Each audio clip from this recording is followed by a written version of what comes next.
Well, we haven't seen a lot of publicly listed M&A in the last 2 or 3 years.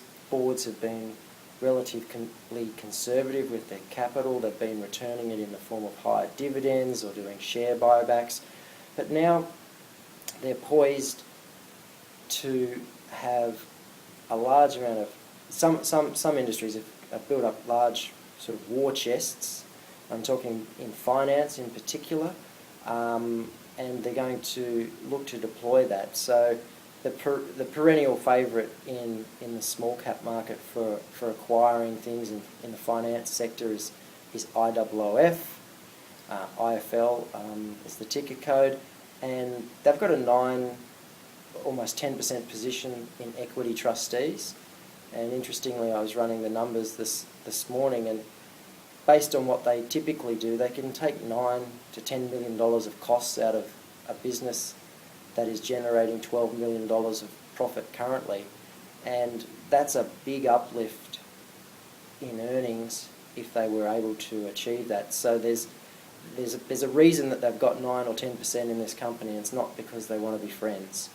The one set of M&A will be driven by the typical acquirers, and then you'll have a set of other acquirers who are going to struggle for top-line growth. They might be facing challenging markets. So we've already seen Bradken sort of court Austin Engineering.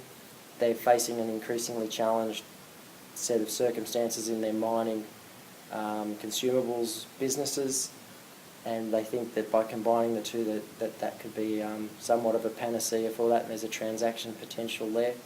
We might actually start to see some more M&A in resource companies as underlying asset values of resources in the ground justify some action there. The key qualities of any target in the resource space is going to be the quality of their reserve and what's in the ground, how far they are down the permitting phase, whether or not they're in production and their production track record, and the discount that the market is applying to that underlying valuation,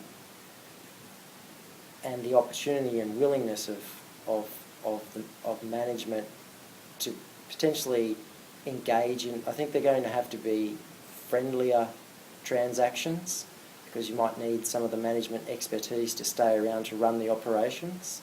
So I think Western areas, there's a potential in Western areas with a very depressed nickel price over the last year or so, weighing heavily on the stock. And we've seen it rebound pretty strongly from $2 to $2.70 just on the basis of a little uptick in nickel price as the Indonesians reduced the supply in the international markets by putting on export bans.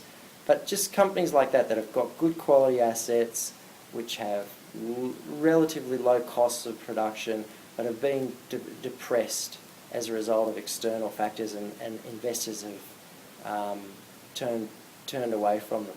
We've started to increase our weight in automotive holdings, which has got an interesting opportunity in that, as I mentioned before, there's an M&A angle there with 20% holding by AP Eagers. There's a reasonably boring outlook for new car sales, but that's underpinning a reasonable set of earnings for the company, and it's trading on about 12 times with a 6% yield. So it's not necessarily anything exciting. It's just kicking over the existing set of stocks that we know. We tend to try to invest in things we know pretty well before, and things we've got conviction on before really pulling the trigger.